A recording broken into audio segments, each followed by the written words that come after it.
आदिमा परमेश्वरले आकाशमण्डल र पृथ्वी सृष्टि गर्नुभयो। पृथ्वी आकार बिनाको र शून्य थियो। अनि परमेश्वरले भन्नुभयो, उज्यालो होस्। तब उज्यालो भयो। परमेश्वरले उज्यालोलाई दिन र अँध्यारोलाई रात भन्नुभयो। पहिलो दिन। अनि परमेश्वरले भन्नुभयो, पानीका बीचमा एक क्षेत्र होस् र त्यसले पानीलाई दुई भाग गरोस्। परमेश्वरले सो बनाएर क्षेत्र मुनिको र माथिको पानीलाई अलग अलग गर्नुभयो। परमेश्वरले यस अन्तरिक्षलाई आकाश भन्नुभयो। दोस्रो दिन। अनि परमेश्वरले भन्नुभयो, पानीका बीचमा एक क्षेत्र होस् र त्यसले पानीलाई दुई भाग गरोस्। परमेश्वरले सो बनाएर क्षेत्र मुनिको र माथिको पानीलाई अलग अलग गर्नुभयो। परमेश्वरले यस अन्तरिक्षलाई आकाश भन्नुभयो। दोस्रो दिन। अनि परमेश्वरले भन्नुभयो, आकाशमुनि भएको पानी एक ठाउँमा जम्मा होस् र ओबानो भूमि देखा परोस्। तब त्यस्तै भइहाल्यो। परमेश्वरले ओबानो भूमिलाई पृथ्वी भन्नुभयो र जम्मा भएको पानीलाई समुद्र भन्नुभयो। तब परमेश्वरले भन्नुभयो, भूमिले वनस्पति, बिउ हुने बोट बिरुवाहरू र आफ्नो आफ्नो किसिमको बिउ हुने फल्ने वृक्षहरू पृथ्वीमा उमारोस्। तब त्यस्तै भइहाल्यो। तेस्रो दिन। अनि परमेश्वरले दुई विशाल ज्योतिहरू बनाउनुभयो। ठुलो ज्योति दिनमाथि प्रभुत्व गर्न र सानो ज्योति रातमाथि प्रभुत्व गर्न। उहाँले ताराहरू पनि बनाउनुभयो। चौथो दिन। अनि परमेश्वरले भन्नुभयो, पानी जीवित प्राणीहरूले प्रशस्त गरी भरिउन् र पंक्षीहरू चाहिँ पृथ्वीमाथि आकाशमा उडुन्।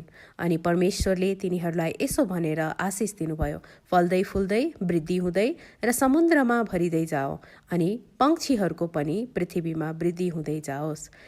पाँचौं दिन। अनि परमेश्वरले पृथ्वीका जात जातका वन पशुहरू, जात जातका पालिने पशुहरू र जमिनमा घस्रने जात जातका जन्तुहरू बनाउनुभयो। फेरि परमेश्वरले भन्नुभयो, मानिसलाई आफ्नै स्वरूपमा हाम्रै प्रतिरूपमा बनाऊ। तिनीहरूले समुद्रका माछाहरू, आकाशका पंक्षीहरू, पालिने पशुहरू र जमिनमा चलहल गर्ने सबै जन्तुहरूमाथि अधिकार गरून्। यसै कारण परमेश्वरले मानिसलाई आफ्नै स्वरूपमा सृष्टि गर्नुभयो। परमेश्वरकै प्रतिरूपमा उहाँले तिनीहरूलाई सृष्टि गर्नुभयो। नर र नारी नै गरी उहाँले तिनीहरूलाई सृष्टि गर्नुभयो। आशिष दिनुभयो र फल्दै फुल्दै वृद्धि हुँदै पृथ्वीमा भरिँदै र त्यसलाई आफ्नो बसमा पार्दै जाओ भन्नुभयो। छैटौं दिन। यसरी आकाश र पृथ्वी र तिनमा भएका सबै कुराहरू बनाई सिद्धिए। आफूले गर्नुभएका काम छैटौं दिनमा परमेश्वरले सिद्ध्याउनुभयो र सातौं दिनमा आफूले गर्नुभएका सबै कामबाट उहाँले विश्राम लिनुभयो। अनि परमेश्वरले सातौं दिनलाई आशिष दिनुभयो र त्यसलाई पवित्र तुल्याउनुभयो, किनभने आफूले सृष्टिमा गर्नुभएका सारा कामबाट यसै दिनमा उहाँले विश्राम लिनुभयो। सातौं दिन। तब परमप्रभु परमेश्वरले भूमिको माटोबाट मानिस बनाउनुभयो र तिनको नाकमा जीवनको सास फुकिदिनुभयो र मानिस जीवित प्राणी भए। अनि हेर्नमा राम्रो र खानमा असल फल भएको हरेक किसिमको रुख परमप्रभु परमेश्वरले भूमिबाट उमार्नुभयो। उहाँले बगैँचाको बीचमा जीवनको रुख र असल र खराबको ज्ञान दिने रुख पनि लगाउनुभयो। परमप्रभु परमेश्वरले मानिसलाई लगेर अदनको बगैँचामा त्यसको गोडगाड र हेरचाह गर्न राख्नुभयो। अनि उहाँले मानिसलाई यो आज्ञा दिनुभयो, बगैँचाका सबै रुखका फल तैँले सङ्कोच नमानी खाए हुन्छ, तर असल र खराबको ज्ञान दिने रुखको फल चाहिँ नखानु, किनभने जुन दिन तैँले त्यो खान्छस् त निश्चय नै मर्नेछस्। परमप्रभुले सबै वन पशु र आकाशका सबै पंक्षीलाई भूमिबाट बनाएर मानिसले तिनीहरूको के नाउँ राख्दो रहेछ भनी हेर्न तिनीहरूलाई मानिस कहाँ ल्याउनुभयो र मानिसले हरेक प्राणीलाई जे नाउँ दिए त्यही नै त्यसको नाउँ भयो। अनि मानिसले नै सबै पालिने पशु, आकाशका पंक्षी र सबै वन पशुहरूका नाउँ राखे। तर आदमको निम्ति तिनलाई सुहाउँदो कोही सहयोगी पाइएन। यसै कारण परमप्रभु परमेश्वरले मानिसलाई मस्त निन्द्रामा पार्नुभयो र तिनी निदाएको बेलामा तिनका करङहरूमध्येको एउटा निकालेर त्यसको ठाउँमा मासु भरिदिनुभयो। त्यसबाट एउटी स्त्री बनाएर मानिस कहाँ ल्याउनुभयो। मानिसले भने, यो त मेरै हाडको हाड र मासुको मासु हो। तिनलाई स्त्री भनिनेछ, किनभने तिनी पुरुषबाट निकालिएकी थिइन्। यसै कारण मानिसले आफ्ना आमा बुवालाई छोड्छ र आफ्नी स्वास्नीसँग मिलिरहन्छ र तिनीहरू एउटै शरीर हुन्छन्। मानिस र तिनकी स्वास्नी दुवै नाङ्गा थिए र लजाउँदैनथे। परमप्रभु परमेश्वरले बनाउनु भएका वन पशुहरूमध्ये सर्प सबैभन्दा धूर्त थियो।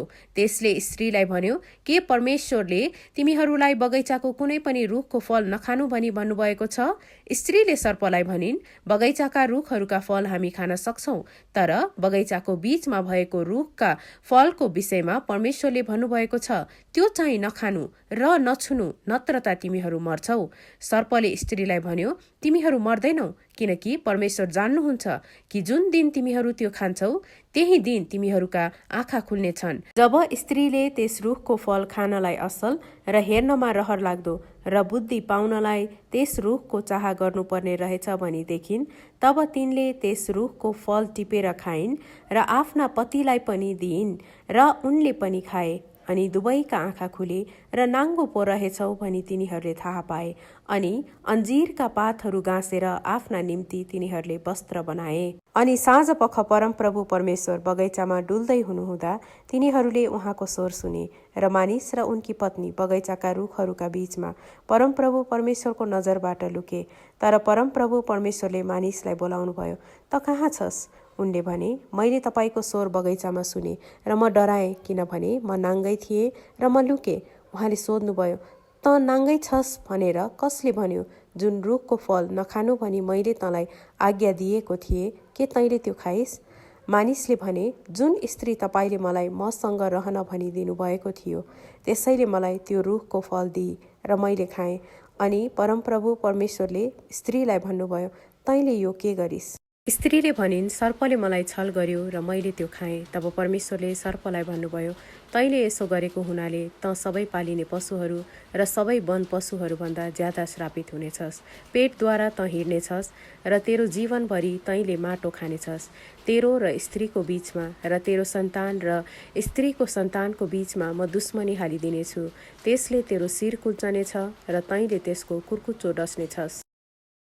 स्त्रीलाई उहाँले भन्नुभयो, तेरो सुत्केरी वेदना म ज्यादै गरी बढाइदिनेछु। दुःखसँग तैँले बालक जन्माउने छेस। तेरो इच्छा पतितर्फ नै हुनेछ र त्यसले तँलाई अधीनमा राख्नेछ। त्यसपछि आदमलाई उहाँले भन्नुभयो, तैँले तेरी स्वास्नीको कुरा सुनेर मैले नखानु भनेको रुखको फल खाएको हुनाले भूमि तेरो कारण श्रापित भएको छ। तेरो जीवनभरि दुःखसँग त्यसको उब्जनी तैँले खानेछस्।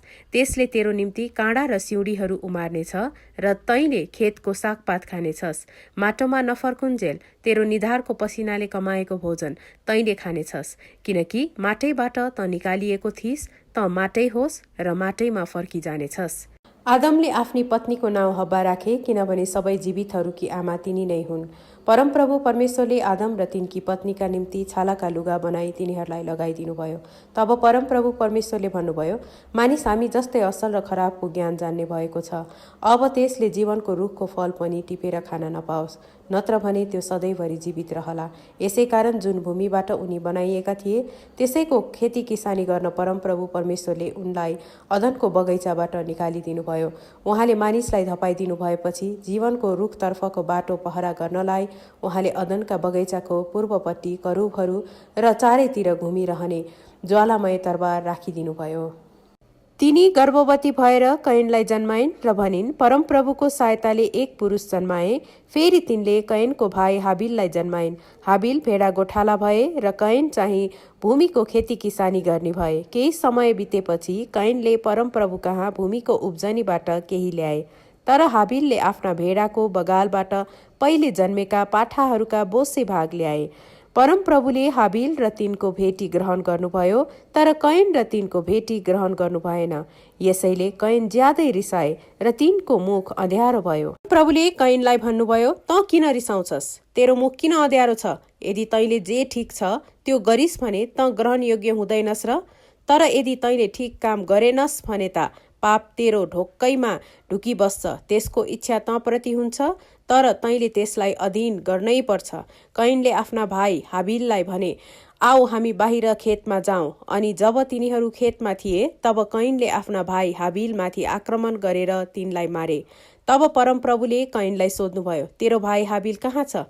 तिनले भने, मलाई थाहा छैन, के म मेरो भाइको गोठाला हुँ र? परमप्रभुले भन्नुभयो, यो तैँले के गरिस्? तेरो भाइको रगतले भूमिबाट मलाई दुहाई दिइरहेछ। त अब श्रापित भएर यस भूमिबाट खेदिएको छस्, जसले तेरो भाइको रगत तेरो हातबाट लिनलाई आफ्नो मुख उघार्यो। तैँले भूमिको खेती गर्दा अब उपरान्त त्यसले तँलाई आफ्नो उब्जनी दिने छैन। त पृथ्वीमा एक बिना चेनको डुलुवा हुनेछस्। कैनले परमप्रभुलाई भने, मैले सहनै नसक्ने कडा दण्ड मलाई भयो। हेर्नुहोस्, आज तपाईँले मलाई यस भूमिबाट निकालिदिनुहुन्छ र तपाईँको उपस्थितिबाट मैले लुक्नु पर्नेछ।